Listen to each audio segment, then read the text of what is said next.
ನಮಸ್ಕಾರ ವೀಕ್ಷಕರೇ, ಪಾಕಸ್ತ್ರ ಚಾನಲ್ಗೆ ಸ್ವಾಗತ. ನೀವು ಯಾವತ್ತಾದರೂ ಪಾಲಕ್ ಸೊಪ್ಪು ತೊಗೊಬಂದರೆ ಈ ರೀತಿ ಒಂದು ಪಲ್ಯವನ್ನು ಮಾಡ್ಕೊಳ್ಳಿ. ಎಲ್ಲರಿಗೂ ಇಷ್ಟ ಆಗುತ್ತೆ, ತುಂಬಾ ಟೇಸ್ಟಿಯಾಗಿ ಬರುತ್ತೆ. ಇದು ಚಪಾತಿಗೆ, ರೋಟಿಗಂತೂ ಸೂಪರ್ ಕಾಂಬಿನೇಷನು. ಅನ್ನಕ್ಕೂ ಕೂಡ ಇದನ್ನು ಕಲಿಸ್ಕೊಳ್ಬೋದು.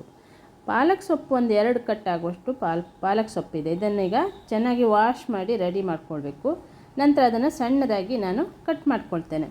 ನೀವು ಒಮ್ಮೆ ಈ ರೀತಿ ಪಲ್ಯ ಮಾಡ್ಕೊಳ್ಳಿ. ಪಾಲಕ್ ಸೊಪ್ಪಿನ ಪಲ್ಯ ಅಂದರೆ ಹೀಗಿರಬೇಕಪ್ಪ ಅನಿಸುತ್ತೆ. ಎಲ್ಲರಿಗೂ ಇಷ್ಟ ಆಗುವಂಥ ಒಂದು ರೆಸಿಪಿ ಇದು.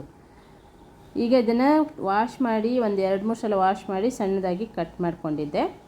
ಇಲ್ಲಿ ಒಂದು ಈರುಳ್ಳಿಯನ್ನು ಕಟ್ ಮಾಡಿ ಇಟ್ಕೊಂಡಿದ್ದೆ, ಮತ್ತು ಒಂದು ಟೊಮೆಟೊ ಇದೆ, ಒಂದು 5-6 ಎಸಳು ಬೆಳ್ಳುಳ್ಳಿಯನ್ನು ಜಜ್ಜಿ ಇಟ್ಕೊಂಡಿದ್ದೆ, ಹಾಗೆ ಒಂದು ಅರ್ಧ ಬೌಲ್ ಆಗುವಷ್ಟು ಹೆಸರು ಬೇಳೆಯನ್ನು ನೆನೆಸ್ಕೊಂಡು ಇಟ್ಕೊಂಡಿದ್ದೆ ನಾನು. ಇದನ್ನು ಕೂಡ ನೆನೆಸ್ಕೊಂಡು ಈಗ ಒಂದು ಪಾತ್ರೆ ತೊಗೊಳ್ಳೋಣ. ಒಂದು 2 ಸ್ಪೂನ್ ಆಗುವಷ್ಟು ಎಣ್ಣೆ ಹಾಕ್ಕೊಂಡು ಸಾಸಿವೆ ಜೀರಿಗೆ ಹಾಕ್ಕೊಳ್ತಾ ಇದ್ದೆ. ನಂತರ ಜಜ್ಜಿದಂಥ ಬೆಳ್ಳುಳ್ಳಿ ಹಾಕ್ಕೊಂಡು ಸ್ವಲ್ಪ ಕರಿಬೇವನ್ನು ಹಾಕ್ಕೊಂಡಿದ್ದೆ. ಈರುಳ್ಳಿ ಟೊಮೆಟೊವನ್ನು ಹಾಕಿ ಈಗ ಚೆನ್ನಾಗಿ ಇದನ್ನು ಫ್ರೈ ಮಾಡ್ಕೊಳ್ಳೋದು. ಈರುಳ್ಳಿ ಟೊಮೆಟೊ ಚೆನ್ನಾಗಿ ಫ್ರೈ ಆಗುವ ಹಾಗೆ ಅದನ್ನು ಮೆತ್ತಗಾಗುವ ಹಾಗೆ ಫ್ರೈ ಮಾಡ್ಕೊಳ್ಬೇಕು. ಒಂದು ಚಿಟಿಕೆ ಆಗುವಷ್ಟು ಅರಿಶಿಣದ ಹುಡಿ ಹಾಗೆ ಸ್ವಲ್ಪ ಉಪ್ಪು ಹಾಕಿದರೆ ಬೇಗನೆ ಈರುಳ್ಳಿ ಟೊಮೆಟೊ ಕೂಡ ಮೆತ್ತಗಾಗತ್ತೆ. ಇದು ಫ್ರೈ ಆಗ್ತಾ ಇದ್ದಂಗೆ ನೆನೆಸಿಟ್ಕೊಂಡಂಥ ಹೆಸರುಬೇಳೆ ಹಾಕ್ಕೊಳ್ಳೋದು. ನಾನು ತೊಳೆದು ನೆನೆಸಿಟ್ಕೊಂಡಿದ್ದೆ. ಆ ನೀರಿನ ಸಮೇತವಾಗಿ ಈಗ ಹಾಕ್ಕೊಂಡು ಹೆಸರುಬೇಳೆಯನ್ನು ಈಗ ಫಸ್ಟಿಗೆ ಬೇಯಿಸ್ಕೊಳ್ಬೇಕು. ಇದನ್ನು ಮುಚ್ಚಿಬಿಟ್ಟು ಈಗ ಬೇಯಿಸ್ಕೊಳ್ಳೋಣ. ಇದನ್ನು 1 ನಿಮಿಷ ಬೇಯಿಸ್ಕೊಂಡ್ರೆ ಹೆಸರುಬೇಳೆನೂ ನೆಂದಿರುತ್ತೆ ಕೂಡ, ಹಾಗಾಗಿ ಬೇಗನೆ ಬೆಂದುಬಿಡತ್ತೆ. ಈಗ ಸೊಪ್ಪನ್ನು ಹಾಕ್ಕೊಳ್ಳೋಣ.